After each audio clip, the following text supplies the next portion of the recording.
कि वो बहन फलाना के साथ चले गई और कुछ तंजीमें लगी हुई हैं और जो लड़के उन लोगों को लेके जा रहा है उनको ख़ास तौर से इनाम दिया जा रहा है। हमें चाहिए कि हम उनके लिए कॉलेजेस बनाएं जो सिर्फ उनके लिए प्राइवेट हो। संगठन भी है जैसे कुछ जो अपने टीमें तैयार कर रहे हैं जो लड़कियों को अपने खिलाफ अपने मतलब अपनी कैसे उनको अपनी बातों में लाया जाए। ये सब चीज़ें माशरे में जब ही आएंगी जब माँ बाप अपने बच्चों के लिए इन सब तालीमों के लिए फ़िक्रमंद होंगे। आज हमारी औरतों को पता ही नहीं है कि इस्लाम में उनको क्या हक दिए गए हैं।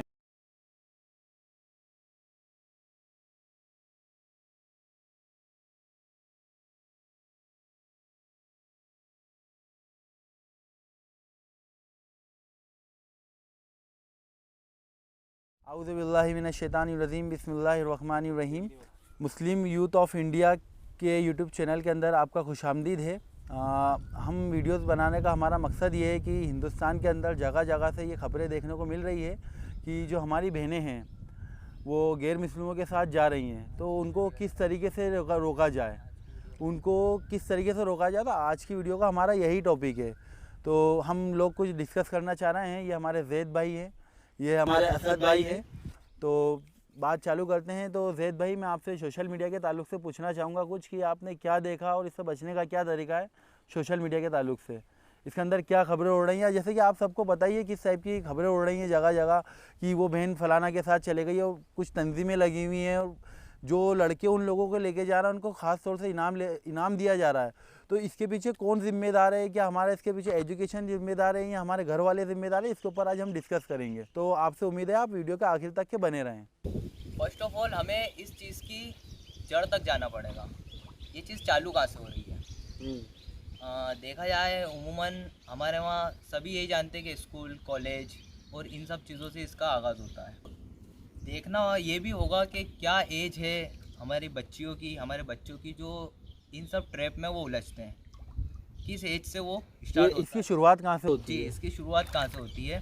क्लास 9, क्लास 8 ये नॉर्मल क्लासेस हैं जो यहाँ से बच्चा इन सब चीज़ों में मुलव्विस होता है। और साइंस भी आपको बुक्स के थ्रू ये सब नॉर्मल कर देती है चीज़ें बताना, बट मतलब खुल के बायोलॉजी के अंदर हर चीज़ सामने आ जाती है क्या होता है दुनिया। और फिर आजकल जो टीवी के ऊपर जो कार्टून्स आते हैं लाइक डोरेमोन, इस टाइप के जो कार्टून्स आते हैं उसके अंदर खुले तौर पे बच्चों को इश्क, मोहब्बत, प्यार सिखाया जाता है। फिर कुछ पाकिस्तान के कुछ ड्रामेज आते हैं और हिंदुस्तान के भी ड्रामे जिनके अंदर ये चीज़ बताई जाती है कि इश्क मोहब्बत, जैसे कि वो आपने असद भाई वो प्रोग्राम देखा होगा इश्क खुदा या इश्क मोहब्बत खुदा, ऐसी कुछ करके प्रोग्राम चलता है पाकिस्तान का, लो मोहब्बत प्यार मोहब्बत। तो इससे इसकी शुरुआत हो जाती है। इससे शुरुआत हो जाती है, लेकिन हमारे लिए क्या मतलब इसमें फोकस करने की चीज़ है कि हम कैसे बचा सकें हम हमारी बच्चियों को। तो उसमें सबसे बड़ी चीज़ है स्कूल कॉलेज, वही ध्यान देने की ज़रूरत है।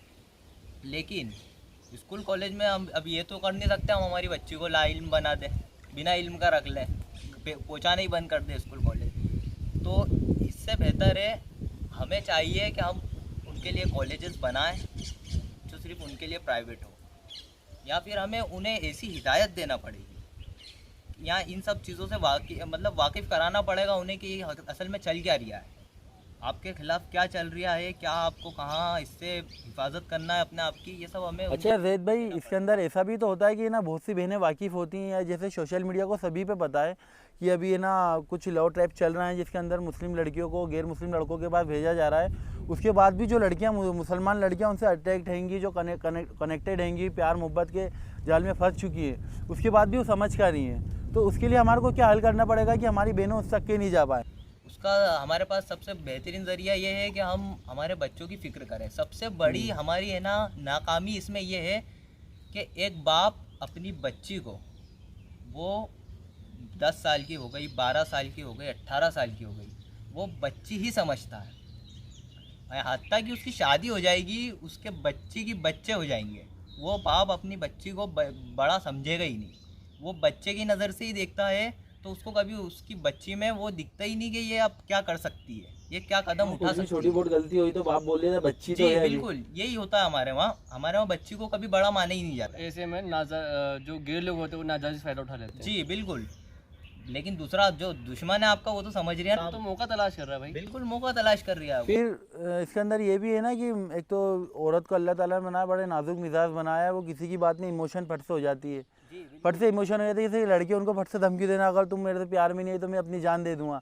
देना भाई, तू पहले जान तो दे, बिल्कुल यही होता है। जान तो दे। संगठन भी है जैसे कुछ जो अपने टीमें तैयार कर रहे हैं, जो लड़कियों को अपने खिलाफ अपने मतलब अपनी कैसे उनको अपनी बातों में लाया जाए, बाकायदा इसके लिए ट्रेनिंग दी जा रही है। हाँ ट्रेनिंग दी जा रही है। लेकिन हमारे बच्चियों को कहाँ मालूम है कि ये सब ट्रेनिंग हो रही है। बाकायदा ट्रेनिंग दी जा रही है और फिर प्लस इसके ऊपर है ना पैसा भी दिया जाता है, उनको रहने का इंतज़ाम भी दिया जाता है। यही जो चीज़ हम मोबाइलों पे सुनते हैं, हत्ता कि उन तक भी जाती है, लेकिन हमें इस टॉपिक को हमारे घरों में आम करना होगा कि हमारी जो बहनें हैं वो इस कदम को उठाने से पहले 10 बार सोचें। हमारी जो बहनें हैं उनका हमें इस तरह से ये चीज़ें समझाना होगी कि वो खुद तो महफूज रहे इस ट्रैप से, लेकिन वो आइंदा अपनी और बहनें हैं जो हैं साथ की सहेली हैं उन्हें भी इससे महफूज करें। अच्छा जैद भाई, मैं इसके ऊपर ये कहना चाहूँगा कि हम ऐसा मौका ही क्यों आने दें कि हमारी बहनें उस तक के जाएँ। देखिए ये मौका ऐसी सोसाइटी ओपन करना होगी अपनी भाई। बेटी को पढ़ाओ नहीं, घर में रहेगी, वो उन तक पहुँचेगी नहीं। एजुकेशन अगर देखे जाए तो कुरान पाक में जो पहली आयत उतरी थी, इकरा बिस्मि रब्बिकल खलक, पढ़ो अपने रब के नाम से जिसने तुमको पैदा किया। जी। ठीक है, ऐसा ही है ना असद भाई। तो जो पढ़ो, कुरान पाक का पहला अल्फाज है पढ़ो, और बाद रिवायतों में आता है, ज़ईफ़ रिवायतें हैं या वल्लाहु आलम, मुझे इल्म नहीं है, लेकिन मैं इसके ऊपर फिर भी कहना चाहूँगा कि अल्लाह ताला ने जब कायनात का आगाज़ करा था तो सबसे पहले कलम बनाया था, और कलम को बोला था लिखो, तो वो कलम लिखे जा रहा था, सबके नसीब उसने लिखे थे। तो पढ़ाई का तो हमारा उसमें इतना इम्पोर्टेंस हैगा, लेकिन इसके ऊपर मैं जो बेसिक चीज़ मैं ये बताना चाह रहा हूँ ना कि हमारी सबसे बड़ी कमी किस चीज़ की है कि बंदा सबसे पहले उलमा इकराम से कर चुका है। चलो ठीक है, आप, मैं, असद भाई, हम सब जितने भी नौजवान लड़के हैं, हमारे जितने भी भाई हैं, सब जुम्मे ही ठीक है, लेकिन जुम्मे के दिन जाके फिर भी 10 मिनट का, 15 मिनट का, कोई 1 घंटे का लेक्चर सुन ही लेता है, बयानात सुन ही लेता है। हमारी बहनों के पिछले क्या इंतज़ाम है कि उनको भी बयान सुना जाए, तो कुछ ऐसा करना चाहिए कि हर बहन का मतलब मोहल्ले के अंदर, कॉलोनीज़ के अंदर कुछ ऐसी जगह बुक करना चाहिए, तो हर कॉलोनी के अंदर एक हॉल ऐसा होता है तो यहाँ पर औरतों का प्रोग्राम हो। और अल्हम्दुलिल्लाह कई जगह होता भी है, कई जगह औरतों के ऊपर मेहनत हो भी रही है, जैसे विंग्स चल रही हैं, फीमेल विंग्स चल रही है कई जगह, तो इसके ऊपर हर जगह राइज करना चाहिए, हर जगह करने की ज़रूरत है, हम सबको मुत्तहिद होना पड़ेगा उसके लिए। आपने बहुत बढ़िया बात बोली है। आप हिदायत किससे लेते हैं? आपको कुछ भी हिदायत लेना हो तो जाहिर सी बात है आजकल यूट्यूब सबसे बड़ा उल्मा तो वही है मुसलमानों का। मुफ्ती यूट्यूब साहब, मुफ्तियों को, कुछ हाफिज़ों को आपने, आपके जो होंगे, आपको सलाह उनकी सही लगती होगी, उनको सुनते होंगे आप, बिल्कुल उनसे हिदायत लेते होंगे आप, लेकिन हमारी बहनों के लिए कोई प्लेटफॉर्म है ऐसा? आपने कोई सुना? कोई फेमस हमारा यूट्यूब चैनल है लेडीज़ों के लिए जो हमारी ख़वातीन के लिए काम कर रही हो, हमारी बहनों के लिए, बच्चियों के लिए काम कर रही है भी तो बहुत गिने चुने। हमें इसकी तादाद बढ़ाना होगी, हमें हमारी बहनों को नॉलेज देना पड़ेगा इस चीज़ का, इस चीज़ के लिए ट्रैप के बारे में बताना पड़ेगा, और उन्हें फिर आगे बढ़ाना पड़ेगा कि वो मतलब हिफाजत में हो गई, वो महफूज हैं इस चीज़ से, तो वो आगे भी अपने कौम की लड़कियों को। फिर से वही बात कहना चाहूँगा कि अगर आप अपनी बच्चियों को और बहनों को ये एजुकेशन देना चाहते हो तो फर्स्ट ऑफ ऑल तो हिंदुस्तान के अंदर ऐसा कोई निज़ाम नहीं है। अब हर जगह स्कूल मौजूद हैं, मुस्लिम स्कूल भी मौजूद है, गैर मुस्लिम स्कूल तो ठीक है, आप ना पढ़ाओ अपने बच्चों को गैर मुस्लिम स्कूल में, कि ना पढ़ाओ, हम अपने मुस्लिम स्कूल को ही इससे इंटरनेशनल लेवल पे लेके जाएं कि वो बिल्कुल हाई टेक स्कूल हो। जैसे कि मिसाल इंदौर के अंदर भी और हिंदुस्तान के अंदर भी कुछ इंटरनेशनल स्कूल्स हैं, मैं उनका नाम नहीं लेना चाहूँगा, लेकिन उसके अंदर सब जगह को एजुकेशन मिलती है, कहीं भी दिनियात, कुरान का तालीम, हर स्कूल के अंदर, हर कॉलेज के अंदर एक लेक्चर होना चाहिए, कुरान के अंदर मुकम्मल हिदायत, एक आधे घंटे का परेड होना चाहिए। उलमा किराम इसके लिए आएंगे जिसके अंदर 10 से कुरान हो, कुरान पाक की तालीम दी जाए। लेकिन हमारे वहाँ होता क्या है, 5वीं से 6ठी क्लास तक की दिनियात पढ़ा दी जाएगी और उसके बाद भूल जाएंगे, उसके बाद कोई ध्यान भी नहीं देगा। उर्दू का पेपर है तो वो कुछ बेसिक स्टोरीज़ के ऊपर है, ना सहाबाओं का जिक्र है, ना नबियों का जिक्र है।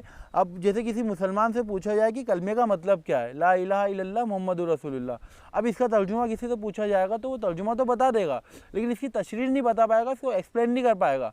क्योंकि जिस दिन हमारे साथ कमी इसी बात की तो हमने कुरान को छोड़ रखा है। जिस दिन हमने कुरान को पकड़ लिया, हमारी बहन बेटी तक कि हमने कुरान को पहुँचा दिया। कुरान तो वो चीज़ है जिससे गैर मुस्लिम भी ईमान ले आते हैं, मिसालें आपके सामने आएंगी। तो मेरा समझना ये है कि स्कूल कॉलेज के अंदर कुरान पाक का दर्स दिया जाए। आज भी मैं ऐसे बहुत सारे उलमा किराम हैं जो स्कूल के अंदर जाना चाहते हैं। मिसाल के तौर पे हमारे कालिम साहब हैं, उनका मैं नाम नहीं लेना चाहूँगा क्योंकि आलिम साहब हैं तो कानपुर के हैंगे वो, तो वो गए एक स्कूल के अंदर, उन्होंने बोला मैं पूरे 8 घंटे दूंगा स्कूल के अंदर, हर क्लास के अंदर आधे घंटे का 1 घंटे का लेक्चर दूंगा, कुरान पाक को बिल्कुल एजुकेशन के तौर पे समझाऊंगा। स्कूल वालों का जवाब ये रिया कि हम इसके ऊपर सोचेंगे। तो हमें मुस्लिम स्कूल्स हैं, बहरहाल जो मुस्लिम स्कूल्स हैं वो तो उसके अंदर कुरान पाक का एजुकेशन को लाना पड़ेगा, क्योंकि कुरान पाक ऐसी किताब है जिसको रसूलुल्लाह सल्लल्लाहु अलैहि वसल्लम ने फरमाया है कि तुम मेरे कुरान और हदीस को पकड़ लो, कामयाब हो जाओगे। कुरान और मेरी सुन्नत को पकड़ लो। तो हमसे ये चीज़ें तो दूर हैं, मेरी बहनों से तो बहुत ज़्यादा दूर है। उनको बाबा बस बुरका भी पहन रहा है ना, तो हज़रत खतीजा या हज़रत आयशा रज़ी अल्लाह, अम्मा आयशा रज़ी अल्लाह ताला को या हज़रत फ़ातिमा रज़ी अल्लाह ताला को देख के नहीं पहन रही है वो सिर्फ इसलिए पहन रही है कि लोग क्या बोलेंगे। या एक फैशन के तौर पे वो बुरका आने लगे टाइट वाले, तो वो सिर्फ इसलिए पहन रही है कि लोग क्या बोलेंगे। तो इस सोच को बदल दे कि भैया हमें हज़रत आयशा रज़ी अल्लाह ताला की मोहब्बत को उनके अंदर लाना पड़ेगा, अम्मा आयशा रज़ी अल्लाह ताला की मोहब्बत को, हज़रत फ़ातिमा रज़ी अल्लाह ताला की मोहब्बत को अंदर लाना पड़ेगा, हज़रत अली रज़ी अल्लाह ताला की अज़मत को नौजवानों के दिल में डालना पड़ेगा, हज़रत खालिद बिन वलीद रज़ी अल्लाह ताला की शुजाअत को उनके दिलों में डालना पड़ेगा कि कुफ्र से किस तरह बचा जा सके। बेशक अल्लाह ताला कुरान के अंदर फरमाता है और बेशक शैतान सबसे बुरा दुश्मन है। क्या ही बुरा दुश्मन है जिसका दोस्त शैतान, क्या ही बुरा दोस्त है जिसका दोस्त शैतान हो। और तुम्हारा दोस्तों में सबसे अच्छा दोस्त तो अल्लाह हैगा। तो हमें अल्लाह से दोस्ती करना चाहिए, अल्लाह से मोहब्बत करने का। हम आशिका में डूब गए। इस सब के पीछे जो रीज़न है वो स्कूल है, कॉलेजेस हैं और हमारे घर में एक लगा हुआ दज्जाल जिसको हम टीवी के नाम से पहचानते हैं, जिसके अंदर ऐसे बहुत से कार्टून आते हैं। जैसे कि आप डोरेमोन देख लो तो वो नोबिता किसके इश्क में पागल है, नोबिता के इश्क में, ठीक है। नोबिता शिजुका के इश्क में पागल है। और आप है ना शिनचैन देख लो तो वो भी किसी ना किसी सारे कार्टून, और आजकल जो कार्टून आने लगे ना वो भी नॉनवेज आने लगे हैं। जैसे कि वो हमारा एक छोटा भाई है, अभी अल्हम्दुलिल्लाह उसने देखना बंद कर दिया। एक ओबो चामा करके एक कार्टून आता था, वो बड़ा बदतमीज़ी वाला कार्टून है। उसके अंदर फट से भराना हो जाना, वो उसको बहरहाल उसके ऊपर ब्लर कर देते हैं वो, फट से भराना हो जाना, लड़कियों के पीछे पड़ना, मैं तुम्हारे बगैर नहीं जी पाऊँगा, काचिनो, पता नहीं क्या क्या नाम होते हैं। तो हमें इन कार्टूनों से भी बचाना चाहिए कि किस तरीके से रोका जाए। बिल्कुल, ये सब चीज़ें हमारा माइंडसेट ही कुछ ऐसा बना देती हैं कि हमें दीन और इस्लाम से मतलब नहीं रहता। हमें सिर्फ मतलब रहता है कि आज दुनिया में ट्रेंड क्या चल रहा है, कहीं मैं उस ट्रेंड से पीछे तो नहीं रह गया। आज कोई रील दी है तो वो रील कहीं मेरे तक तो नहीं पहुंची, मतलब मेरे तक क्यों नहीं पहुंची अभी तक, मैं उसमें क्यों नहीं मुलव्विस। ट्रेंड फॉलो करा जाता है भाई, सिर्फ ट्रेंड। मिसाल के तौर पे कोई एक्सीडेंट हो जाता है तो आदमी मदद करने की जगह वीडियोस बनाता है। मुझे मोती सिंह भाई जो बात कह रहे थे कि हर स्कूल में, हर कॉलेज यूनिवर्सिटी में एक दिन का प्रोग्राम होना चाहिए, एक दिन की बात होना चाहिए। इसी बात से मुझे ख्याल आया कि जिस तरीके से हम सब्जेक्ट को लेते हैं, जैसे एक मैथ्स का सब्जेक्ट होता है, एक फिजिक्स का सब्जेक्ट होता है, एक केमिस्ट्री का सब्जेक्ट होता है, इसी टाइप से कुरान का सब्जेक्ट होना चाहिए। अगर कुरान का सब्जेक्ट अगर होगा, बिल्कुल सही, तो जितने दिल से हम मैथ्स को पढ़ते हैं, मैथमेटिक्स पढ़ते हैं, फिजिक्स पढ़ते हैं, केमिस्ट्री पढ़ते हैं, उससे कहीं ज़्यादा दिल से हम कुरान को समझेंगे। और आने वाला हर अगला बच्चा, हर अगला कॉलेज स्टूडेंट, आने वाला हर एक बच्चा, मतलब हर एक नौजवान अपना दीनदार और हो सकता है कि ये एक हाफिज़ कुरान हो सकता है। आने वाला हर नौजवान हाफिज़ कुरान हो सकता है। तो मेरा कहना का मतलब ये है कि इसी तरीके से अगर हम एक सब्जेक्ट करते हैं हर एक यूनिवर्सिटी में, हर एक इस्लामिक यूनिवर्सिटी में, हर एक इस्लामिक स्कूल में, तो एक बहुत अच्छा टॉपिक होगा और एक नया तरीका होगा इस्लाम को लाने का। लेकिन ये तो बात हो गई इस्लामिक यूनिवर्सिटी की और इस्लामिक माहौल के स्कूलों की, लेकिन उनका क्या, जो गैर के स्कूल हैं और वहाँ हमारी बच्चियों की अच्छी तादाद पढ़ रही है, उनका क्या? अच्छा जैद भाई, आपने जो अभी सवाल करा है माशाल्लाह बहुत अच्छा सवाल है। तो इसके ऊपर मैं जवाब ये देना चाहूँगा, अभी मैंने जो बात करी है, जो गैर मुस्लिम बहनें स्कूलों में जाती हैं तो उन बहनों का क्या होगा। जाहिर सी बात है उनकी भी हमें फिक्र करना पड़ेगी कि उनको तो ऐसा छोड़ नहीं सकते। तो उसके लिए सबसे अच्छा बेहतर हल मेरी नज़र में ये हैगा कि हर कॉलोनी के अंदर, हर मोहल्ले के अंदर, हर कस्बे के अंदर ऐसे प्रोग्राम होना चाहिए। मस्जिद के साइड में ऐसी जगह बनाना चाहिए, मस्जिद के साइड में या कोई अपना घर दे दे। और अल्हम्दुलिल्लाह ऐसे लोग हैं जो अपना घर देने को तैयार हैं। और हमारी बहुत सारी बहनें जो लेडीज़ मदरसे हैंगे, उनके अंदर से आलिमों को लेकर आएँ और खातूनों को लेकर आएँ जो इनके ऊपर बयान करें, जो इनको समझाएं।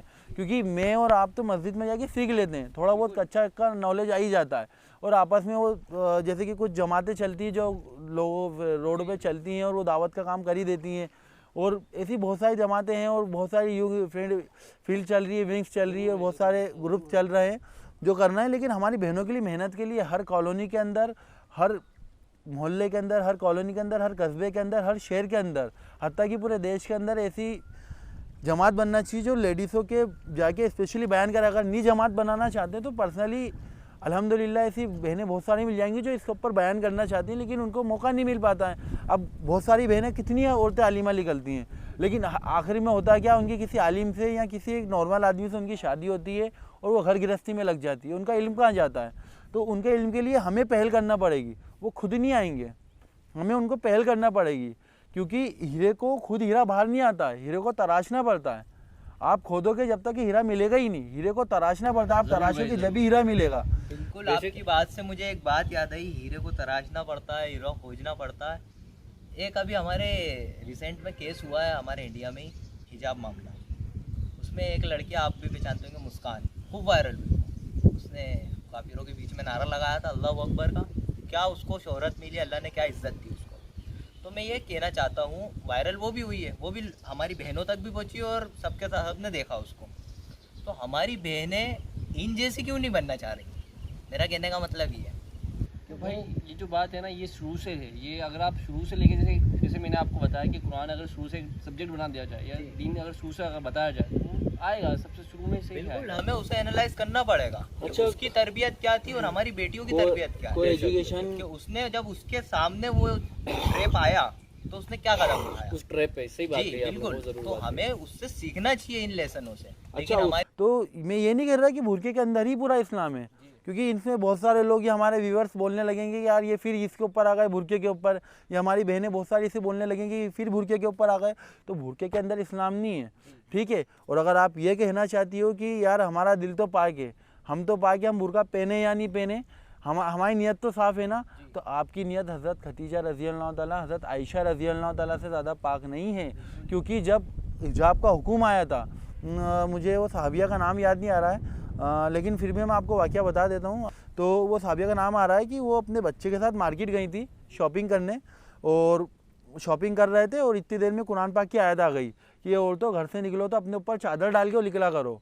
तो उनका ईमान का यह आलम था कि वो बाज़ार में जिस जगह थी उन तक की आयत पहुंच गई, तो वो वहीं बैठ गई, वो कोने में एक तरफ बैठी गई, रोड के ऊपर ही बैठ गई, अपने आप को ढाक ढुका के अपने बच्चे से, जा बेटा घर से जाके चादर ला। बच्चे ने बोला अम्मा अभी क्या ज़रूरत है, अभी तो हम आए, हम घर जाके पहन ही लेंगे, अभी तो आयत उतरी नहीं। बेटा कुरान पाक की आयत उतरी, मैं आई थी जब आयत नहीं उतरी थी, अब मैं जाऊँगी तो आयत उतर चुकी है, अगर मैंने इसके ऊपर अमल नहीं करा तो अल्लाह मेरे से नाराज़ नहीं हो जाए, अल्लाह ताला मुझसे नाराज़ ना हो जाए। बच्चा गया, उन्होंने चादर डाली, फिर वो मार्केट में निकली है। और औरतें उसके बाद बताते हैं कि बिल्कुल ऐसी हो गई थी, हर कोई पर्दे में रहने लग गया था। देखिए, ये सब चीज़ें माशरे में जब ही आएंगी जब माँ बाप अपने बच्चों के लिए इन सब तालीमों के लिए फ़िक्रमंद होंगे। हम हमारी बच्ची को डॉक्टर तो बनाना चाहते हैं, लेकिन हम कुरान और हदीस, जैसे आपने जिक्र करा कि हम हज़रत आयशा रज़ी अल्लाह ताला अन्हु की पूरी ज़िंदगी हमारी बहनों को बिल्कुल नहीं मालूम है, हज़रत फातिमा रज़ी अल्लाह ताला अन्हु की ज़िंदगी, हज़रत खदीजा रज़ी अल्लाह ताला, हमारी बहनें इनकी ज़िंदगियों से वाकिफ़ ही नहीं है। तो हमारी बहनों के अंदर वो गैरत कैसे आएगी? बेशक आ ही नहीं सकती वो गैरत। सही बात है। आपने आपकी बच्ची को जो चीज़ सिखाई है, आपने आपकी बच्ची को लव ट्रैप का जो भी को ट्रेंड बता रखा है कि ऐसा ऐसा चल रहा है, आज तेरी ये सहेली गई, आज ये गई, आज तेरी ये बहन गई, हत्ता की कज़िन गई तेरी, सब हर फैमिली में से कोई ना कोई है इसमें मुलव्विस। हाँ, बड़े तकलीफ दह बात आप है। उसके वाक़ये से पूरा वाकिफ़ रख रहे हो आपकी बच्ची को, हत्ता कि आप कुछ ऐसी बड़ी बातें करते हो तो अपने बच्चे को घर के बाहर पहुंचा देते हो कि ये मेरे बच्चे पे बुरा असर ना पड़े, और जो बुराई का मेन जरिया है वो आपने पूरा उसके सामने खोल के वो रखा क्लियर नहीं करते हो जी, आपकी जुबान से क्लियर नहीं कर पाते बिल्कुल आप क्लियर ही नहीं करते उस मारे में। आप अपनी बच्ची से बात ही नहीं करते हो कि बेटा एक उम्र होगी, मैंने जैसे स्टार्टिंग में करा, बाप अपनी बच्ची को 20 साल तक की हो जाए वो बड़ा समझने को राजी नहीं हो रही है। बिल्कुल गलत बात है। इसके अंदर मतलब बचपने की बात है, हम स्कूल में पढ़ते थे, तो ऐसे में कभी फंक्शन में गया नहीं, मुझे बहुत बड़ी स्टेज में जाने में बड़ा हेजिटेशन होता था, और इन चीज़ों से पता नहीं अल्लाह ना जाने वो शुरू से चिढ़ थी मुझे, गानों से, इन सब चीज़ों से बड़ी चिढ़ सी हैगी। अल्हम्दुलिल्लाह आज भी अपन गाने नहीं सुनते हैं, लेकिन एक बार की बात है, स्कूल के अंदर प्रोग्राम हो रहा था, तो कुछ गैर मुस्लिम स्कूल ही था हमारा, तो उसके अंदर प्रोग्राम हो रहा था, जो एनुअल फंक्शन होता है ना, जो लास्ट ईयर में होता है, तो उसके अंदर मैंने देखा कि कुछ बहनें आई थी जिनके ना जो ऊपर के कपड़े पहन के आई थी, तो जिसको बुरा बोलते हैं ना, खाली वो पहन के आई थी, उनके पूरे पूरे पेट खुले थे, और वो सारी की सारी मुस्लिम लड़कियां थी और वो हिजाब पहन के आती थी। घर के अंदर पूरा हिजाब पहन के आती थी। आप यकीन नहीं करोगे, जब गालिबन मेरी उम्र होगी 13-14 साल, ठीक है, उस टाइम देख के मुझे बड़ा अफसोस, बहुत बहुत बुरा लग रहा था कि यार ये क्या चीज़ हो रही है।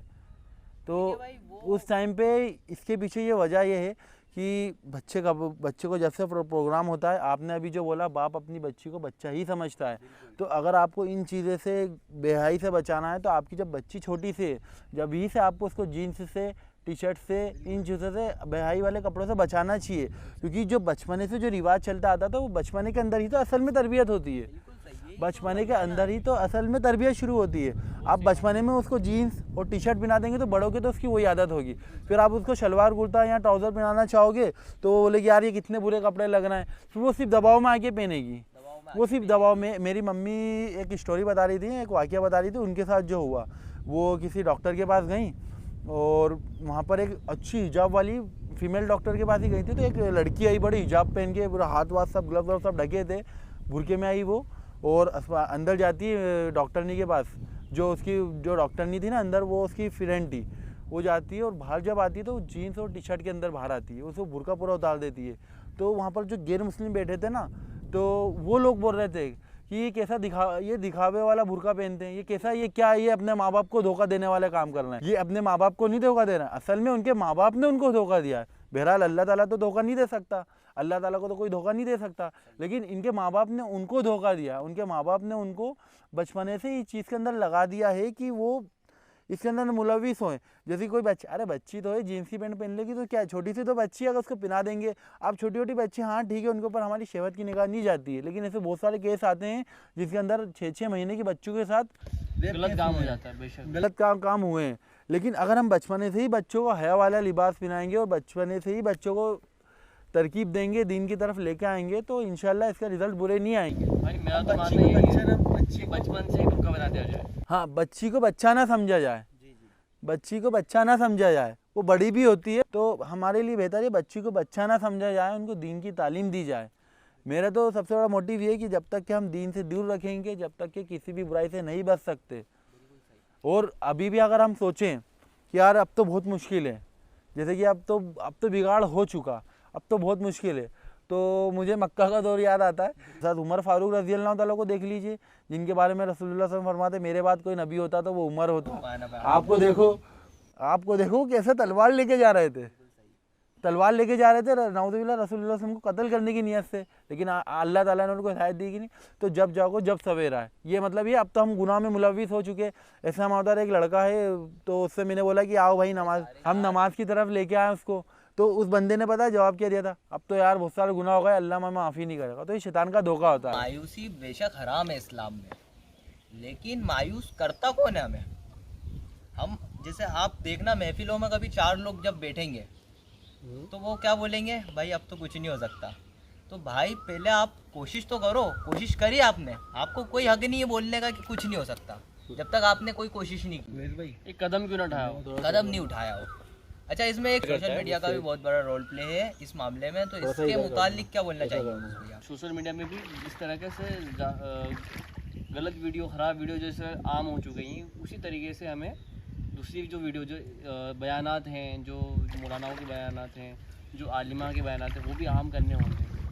जैसे मोहतसिम भाई ने कही बातें कि बयान जैसे खातूनों के बयान नहीं होते हैं, बहुत कम होते हैं, तो आलिमाओं के बयान भी आम होना चाहिए, ताकि हमारी जो मुस्लिम बहनें हैं उन तक बात पहुँचे। उन तक जैसे बात पहुँचेगी अगर, तो ज़रूर उनके दिल में एक रहेगा कि हाँ मैंने बात सुनी है, तो उसमें कुछ अमल किया जाए।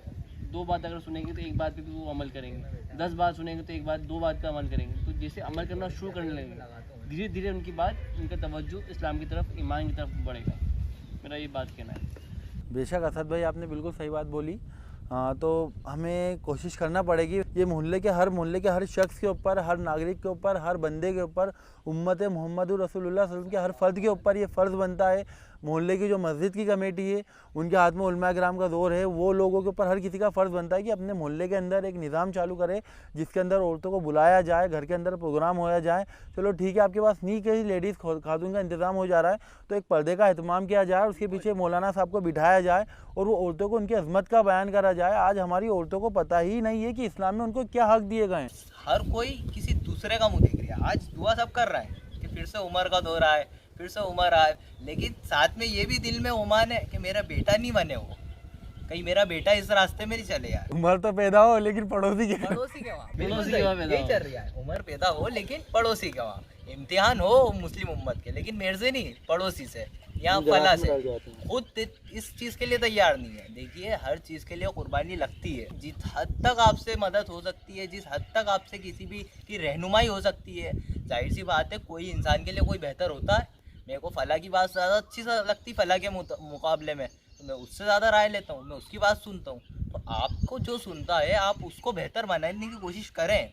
आप जिसको सुनना पसंद करते हैं उसको सुनिए, हम किसी से रोक नहीं रहे हैं। हाँ, और फिर आपने जो आजमाइश की बात बोली तो इसके ऊपर कुरान पाक में अल्लाह ताला फरमाता है क्या लोगों ने ये समझ रखा है कि यूं ही जन्नत में चले जाओगे। आपके लिए जन्नत अच्छा अकीदा ही नहीं है। मैं ये वही मसले फिर उठेंगे। जन्नत का अकीदा होता तो आज ये दिन देखना नहीं पड़ते भाई। अकीदे दिन में से ख़त्म हो चुके हैं, दुनिया को जन्नत मान लिया है।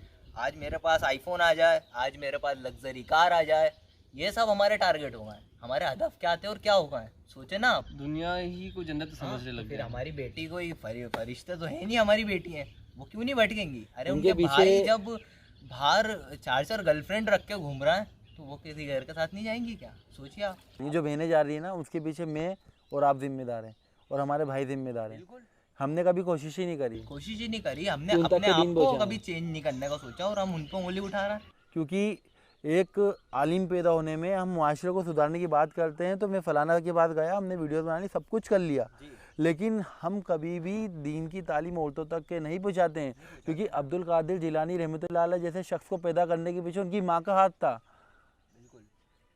ऐसे शख्स को पैदा करने के पीछे उनकी माँ का हाथ था। अगर अर्तुगरुल पैदा हुआ है तो उनके पीछे उसकी माँ का हाथ था। अगर उस्मान गाजी जैसा बंदा पैदा हुआ तो उसके पीछे भी उसकी माँ का हाथ था। लेकिन आज हमारी माँओं का हालत ये है कि आप खुद देख सकते हैं, मैं नहीं बोलना चाहता। रोएगा तो मोबाइल YouTube लगा लगा देते, दो उसको, अच्छा यूट्यूब लगा देते। मोबाइल पकड़ा है। मेरा सही बात कही मेरा आपने। बच्चा कितना अच्छा नाच अपने रहा है, बच्चे की इतनी प्यारी कर रखी है कि वो बड़ा होके अल्लाह जाने क्या हिसाब बनेगा। मेरा बच्चा कितना अच्छा नाच रहा है। जरा सा गाने वही पढ़ते नाचना चल।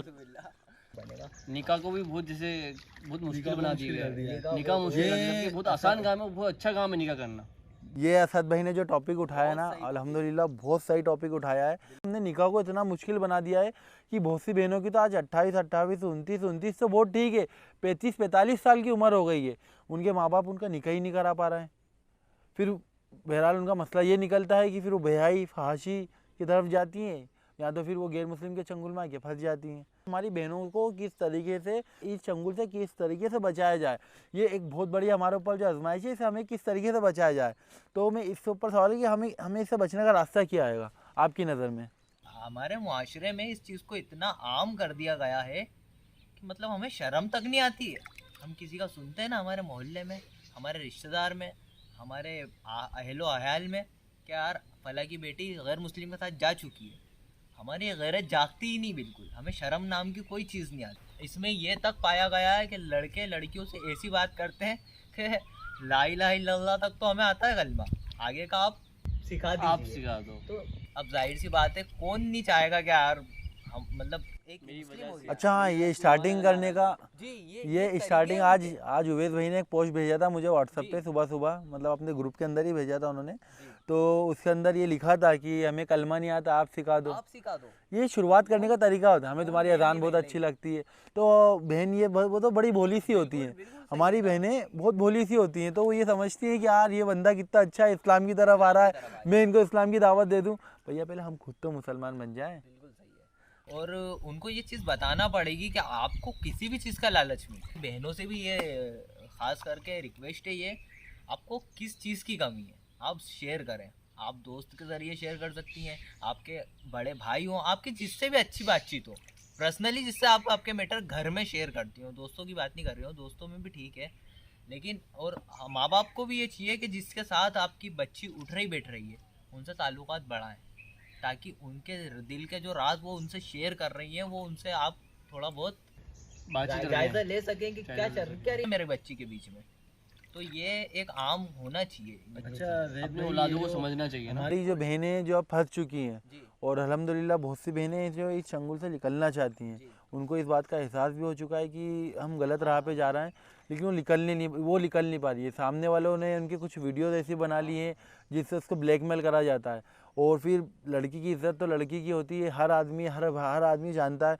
तो उन बहनों को, कुछ बहनें मजबूरी, हर बहन गलत नहीं होती है, कुछ गफलत में गुनाह हो गया, आदम की औलाद खता मेरी विरासत है, तो उनसे गलती हो गई है, अब वो इससे बचना चाहती हैं। लेकिन उनकी कुछ वीडियोज़ हैं, जैसा अल्लाह ताला उनकी मगफिरत कर देगा, लेकिन उनकी कुछ ऐसी वीडियोज़ बना ली जाती है जिससे उनको ब्लैकमेल किया जाता है। तो उन बहनों को कैसा सामने लाया जाए कि वो अपनी बात खुल के बोला जाए। अगर हमारे सामने कोई बहन खुल के आके बात बोलती है तो मैं और आप तो उनकी बेइज्जती करने लगते हैं, 10 लोगों में समाज में बोलने लगते हैं। तो वो लोग अपने माँ बाप से ये बात शेयर करने से डरती हैं, क्योंकि अगर एक गलती बच्ची से हो जाती है ना, तो माँ बाप उसका हमेशा ज़िंदगी भर उस बात के ऊपर ताना मारते रहते हैं। इसके ऊपर हमें किस तरीके से बचना चाहिए कि यार हमारी बहन अब जो फंस चुकी है और जो इससे निकलना चाह रही है, तो हम उनसे कैसे कांटेक्ट करें, उनको इस चीज़ से कैसा बचाएं। लेकिन बहुत सी बहनें जिनके बाप की इज्जत से डरती, लेकिन आज भी हमारी बहुत सी बहनें ऐसी हैं जिनके सामने ओपन नाम नहीं हुए, वो अपने माँ बाप की इज्जत बचाना चाहती है। क्या करें? उनको ब्लैकमेल किया जाता है कि अगर तू हमारे से हटी या आप हमसे हटी तो हम आपकी वीडियो वाली वायरल कर देंगे, हम आपको शेयर कर देंगे। अगर तूने मुझसे शादी नहीं करी तो मैं तेरी वाली फलानी वीडियो वायरल कर दूंगा, मैं इसको बता दूंगा। तो वो अपने बाप की इज्जत बचाने में लगती हैं। फिर वही सोचती कि यार अभी मैं इससे शादी कर ले तो फिर बाद में हो जाऊँगी, लेकिन हल ये निकलता है कि उस बहन की फिर लाश निकलती है। बिल्कुल सही है। तो हम जो छुपे हुए लोग हैं उनको हमको किस तरीके से बचाना चाहिए, हम उन बहन तक के क्या पैगाम पहुँचाएं जिससे वो बच जाएं। देखिए, पैगाम तो पहुंचाने में खैर लेट हो गए हम, जो नहीं, लेकिन जब जागो जब सवेरा होता है ना भाई। हाँ, जैसा आपने बोला, मायूसी हराम है इस्लाम में बिल्कुल। उन्हें उनके माँ बाप का भरोसा दिलाना होगा, उनके माँ बाप से उनकी मुलाकात हो, उनसे बातचीत हो और उनसे आमना सामना कराने वाला कोई शख्स हो कि अपनी बेटी को अभी भी टाइम है, बचा लो, अल्लाह रास्ते निकालेगा। आप थोड़ा हिम्मत तो दिखाइए। मैं एक ये चीज़ समझता हूँ कि जो बहनें इन चीज़ों के अंदर फंस गई हैं, तो फर्स्ट ऑफ ऑल तो अपने घर में किसी मोतबर शख्स को ढूंढें कि किसको मैं अपनी बात शेयर कर सकती हूँ। अपने कोई भाई को ढूंढें, या नहीं भाई से बोलने की हिम्मत हो रही है तो अपनी भाभी को बोलें, बहुत भरोसा करके बोलें। अपने आपका ईमान बचाना है, क्योंकि एक ईमान बचाना बहुत बड़ी बात है। अपने ईमान बचाने के लिए जब मैं सबसे बड़ा समझता हूँ कि अपनी बहन को, अपने भाई को बोलें कि, या अपनी भाभी को बोले, भाई को बोलने की हिम्मत नहीं है, इतने ज़्यादा फ्रेंडली नहीं हो, आपसे गलती हो गई है, अब इस गलती से बचना है, आपकी वीडियोस बन गई है, तो भाभी को बोलें। और भाभी को भी ये चाहिए कि अपनी जो घर की जो बहन है उनको, यहाँ भाभी से नहीं बोला जा रहा है, चाची चचा जो भी हैं उनके घर, जो आपका फ्रेंडली है। घर में हर ऐसा हो ही नहीं सकता कि किसी का कोई क्लोज नहीं हो। घर में एक पर्सन तो ऐसा होता है जिससे हम थोड़ी सी दिल से मोहब्बत रखते हैं, तो उनको खुल के अपनी बात बताएं। अब जो हो गया वो हो गया, उनको खुल के बात बताएं, वो इज़्ज़त के साथ उस लड़के का पता निकालें और उससे उस वीडियोस को डिलीट करवाया जाए या तो उसकी रिपोर्ट लिखाई जाए, और ये बाइज़्ज़त तरीके से इससे बचा जा सकता है। ये मेरी सोच है। दूसरी बात, इसके लिए हमारा सबसे पहले वही मसला है कि हमें दीन की तालीम देना पड़ेगी। पहली बात तो ये होना चाहिए कि इस हद तक बात आनी नहीं चाहिए, कोई गैर शख्स इतना, लेकिन अब आ गई तो उसके लिए क्या करें? अब आ गए तो उसके लिए फैसला ये होना चाहिए कि जैसे अगर आ गए इतनी सारी चीज़ें हो गई हैं तो उनके जो खातून हैं उनके जैसे उनको सर्च करना चाहिए। उनको या तो सर्च नहीं कर पा रहे हैं या कुछ नहीं कर पा रहे, नहीं समझ पा रहे, तो सबसे पहले अपनी माँ को कहना चाहिए, ऐसे इंसानों को कहना चाहिए जो दिल के करीब हो उनके। अच्छा, हमारे एक हाफिज़ साहब हैं जो घर में कुरान पाक पढ़ाने जाते थे, अभी भी जाते हैं, अल्हम्दुलिल्लाह हैं अभी भी वो। तो वो मुझे बता रहे थे कि मोहतसिम, मैंने देखा कि मैं एक जगह जाता था पढ़ाने, तो वहाँ लड़का गैर मुस्लिम है, साथ में स्कूल पढ़ते थे, तो वो पहले में जाता था तो वो लड़का गैर मुस्लिम है और माँ बाप उसको आराम से, उसके लड़की के माँ बाप बच्चे तो हैं, बुला रहे हैं, खाना खिला रहे हैं, चाय भी पिला रहे हैं, सब कुछ कर रहे हैं, बहुत अच्छी थी दोस्ती और बड़े खुशी खुशी हुआ। देखो ये गैर मुस्लिम है लेकिन हमारे वहाँ घर में आके बैठ रहा है, कितनी अच्छी बात है, ये भाईचारे का सबूत दे रहे हैं। ये भाईचारे के अंदर उनकी बहन चली जाती है। आज मैं आपको बता दूं, वो बहन के भी खबर सुनने में आई है कि वो इस टाइप में फंस चुकी है और उसी लड़के के साथ बसी है जिस लड़के को उनके माँ बाप घर में बिठा के चाय पिला रहे थे। हम समझने को राजी नहीं है कि क्या साजिशें चल रही हैं, क्या हमारे लिए इक़दाम उठाए जा रहे हैं। हम जिस दिन ये समझ जाएंगे उस दिन खुद सुधर जाएंगे और दूसरों को भी सुधार देंगे। मेरा कहने का मतलब ये है, ये पूरा हमारे कंट्री में फैल चुकी है ये चीज़, पूरे इंडिया में, ये पूरे इंडिया का मसला हो चुका है। मैं तो कहूँगा अगर आपके वहाँ बहन बेटी हैं या नहीं भी हैं, आप आपके घर में सुधार कर लें। पहली बात तो ये लोग घर में दाखिल ना होंगे, बिल्कुल गैर को घर में दाखिल नहीं होंगे। गैर भले से हिंदू हो या मुसलमान हो, महरम घेर होता है, पॉइंट लेके चलना है। शरीयत ने कहा है बंदा हाफिज हो, आलिम हो, मुफ्ती हो, काजी हो, कुछ भी हो, लेकिन अगर निके में नहीं है तो वो गैर महरम है। महरम है। हमें यही, हमारे बच्चों को यही नहीं मालूम है कि हमारे परिवार में कौन महरम है, कौन गैर महरम है। यहाँ तक कि सगे चाचा का लड़का भाई बिल्कुल। जिनसे निकाह जायज़ है, इस्लाम के अंदर जिनसे निकाह जायज़ है, वो हमारे लिए गैर है। तो माँ बाप को उनसे दूर रखना चाहिए। ऐसा कॉन्सेप्ट तो हमारे बच्चों को नहीं बता पा रहा। भाई तो है, भाई तो है। भाई तो है। चलो ठीक है, मेरी नीयत साफ है, सामने वाली जो बहन है उसकी नीयत के ऊपर होता है। शैतान ने तो अल्लाह ताला से वादा करा है, मैं आगे से, पीछे से, दाएं से, बाएं से, सब जगह से आके बेगाऊंगा। एक शख्स की नीयत पाक है, दूसरे की नीयत खराब है। अगर हम हमारे घर में ये माहौल बना दें, आप खुद ही एक अपने दिमाग से सोचें कि ये फला तुम्हारा महरम है, फला गैर महरम है, इतनी फिर तो ये समझना चाहिए कि महरम कौन होते हैं और गैर महरम कौन होते हैं। इतनी फिक्र अगर हमारी बच्ची में घर में आ जाएगी तो क्या वो कॉलेज में फिक्र नहीं करेगी? घर में अगर इतनी फिक्र करने लग जाए तो बेशक फर्स्ट ऑफ ऑल तो बहुत अच्छी बात की है इतनी बस सिक्योर, हम खुद ही सिक्योर कर देंगे हमारी बच्ची। फर्स्ट ऑफ ऑल तो अपन को अपन लोगों को पर्सनली एक इकदाम उठाना चाहिए कि इंदौर के अंदर जितने भी मुस्लिम स्कूल्स हैं, और मैं अवैस भाई, असद भाई और अपने जैद भाई और सबसे मैं खुद भी मैं गुजारिश करना चाहता हूँ कि अपने स्कूल मुस्लिम स्कूल्स में जाएं और उनसे ये सवाल करें, अपन उनकी भी वीडियोस बनाएं, उनसे ये सवाल करें कि आपके स्कूल से अगर कोई लड़की जा रही है या कोई नहीं भी जा रही है तो आप इनकी सेफ्टी के लिए क्या इकदाम उठाया आपने, क्या इसके लिए करा है कि आपकी हमारे स्कूल से हमारी बहन ना जाए, आपने इसके लिए क्या करा है। हम उनसे सवाल करें, अगर नहीं करा है तो उनको जागरूकता दिलाएं, उनको जगाएं, उनको बोले कि देखो ये बहुत ऊंचा मसला है। वैसे हर इंसान जानता है कि क्या बात चल रही है, हर इंसान को दिख रहा है, लेकिन मसला यही है ना, जब तक कि कोई लाठी नहीं मारता तब तक आदमी जागता नहीं है। तो हमें जाके उनके कानों में बात डालना पड़ेगी, वो करे या नहीं करे, लेकिन हमें अपना फ़र्ज़ पूरा करना पड़ेगा। हर स्कूल के अंदर इंशाअल्लाह हम विज़िट करेंगे और उनसे बात करेंगे कि ये जो चल रहा है तो इससे बचाने के लिए आपके स्कूल में क्या एहतियाती अमल करा गया है। तो अभी तो मसला यही है कि हमें बहनों को किस तरीके से बचाना चाहिए। तो बहनों को बचाने के लिए सबसे पहले तो माँ बाप इसके पीछे बहुत बड़े ज़िम्मेदार होते हैं। वो जो बहनें जा रही हैं उनकी कोई गलती नहीं है, मैं फिर बोल रहा हूँ, उन बहनों की कोई गलती नहीं है। वो मासूम थी, बचपने से उनको ये टॉनिक दिया गया, बचपने से उनको टीवी, मोबाइल, इन चीज़ के अंदर, जैसे जैद भाई ने शुरू के अंदर बोल दिया था, मोबाइल के अंदर मुलविस कर देना, जैसे असद भाई ने बोला था निकाह के ऊपर जोर देना चाहिए, निकाह को आसान बनाना चाहिए, और जैसे मैंने बताया था कि आपको कि कुरान का दर्स देना चाहिए, कुरान ही वाहिद हल है हर मुसीबत से बचाने के लिए। बयान आम होना चाहिए जैसे। इसके पीछे सबसे बड़ा सिस्टम जो है ना, जिम्मेदार वो स्कूल ही है। देखो ना, आप खुद एक बात पे गौर करिए कि कोई आशिक माशुका में फंस रहा है, इश्क माशुका में फंस रहा है अगर हो रहे हैं, या अगर कोई आगे आगे दहरिया बन जा रही है, या आगे आगे कोई जाहिल बन जा रही है, या इंसानों को लूट रहा है जाके, तो वो सिर्फ स्कूल और कॉलेज के अंदर की एजुकेशन ही दे रही है। स्कूल के अंदर सिर्फ पढ़ाया जाता है, तमीज़ और अखलाक नहीं सिखाया जाता। स्कूल के अंदर बच्चे उस्ताद की इज्जत नहीं करते हैं यार। तो हमारे स्कूल के अंदर का निज़ाम बदलना चाहिए। हम गैर मुस्लिम स्कूल तक के तो नहीं बोल सकते, हम वो तो नहीं करेंगे, लेकिन हमारे जो मुस्लिम स्कूल्स हैं, मैं सभी स्कूल वालों से गुजारिश करना चाहूँगा कि जो आप जो स्कूल चला रहे हैं, आप स्कूल के प्रिंसिपल हैं या आप खुद स्कूल को ओवन करते हैं या आप किसी स्कूल के टीचर हैं, तो मेरी आपसे मोतबाराना गुजारिश है, मैं आपसे ख़ास तौर से गुजारिश करना चाहता हूँ, पर्सनली गुजारिश करना चाहता हूँ कि अपने स्कूल के अंदर दीनी तालीम को, कुरान पाक को आम करा जाए। ऐसे हाफिज़ उलमा इकराम बहुत सारे मिल जाएंगे, और अगर आपको नहीं मिले तो ऐसी बहुत सारी मुस्लिम टीचर भी मिल जाएंगी, बहुत सारे मुस्लिम स्कॉलर मिल जाएंगे जो आपके स्कूल के अंदर, चलो रोज़ नहीं कर सकते आप, रोज़ एक पीरियड नहीं बना सकते, एटलीस्ट सिर्फ एक हफ्ते में एक दिन तो ऐसा बना दे जिसके अंदर स्कूल के अंदर कुरान का दर्स दिया जाए। उसके अंदर हर कम्युनिटी का आएगा, क्योंकि कुरान पाक के अंदर कोई गलत बात नहीं है। आप भी जानते हो कुरान पाक लोहे महफूज में लिखा हुआ है, हर एक बात हक की है, हर एक बात सच है।